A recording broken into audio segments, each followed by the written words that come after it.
Tara, samahan niyo muna akong gumala.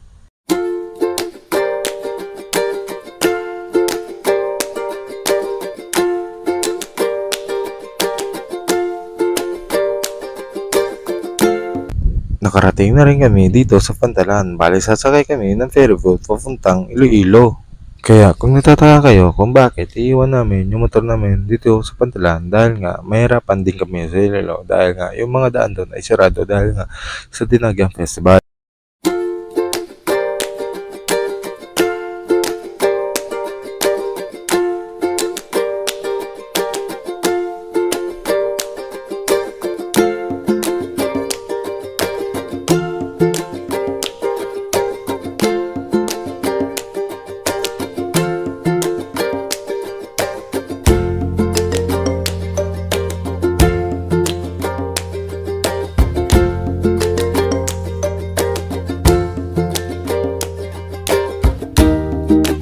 Ang Dinagyang Festival ay ipinagdiriwang upang parangalan ang Santo Niño at magbigay pugay sa mga sinaunang kultura ng Iloilo City sa Pilipinas.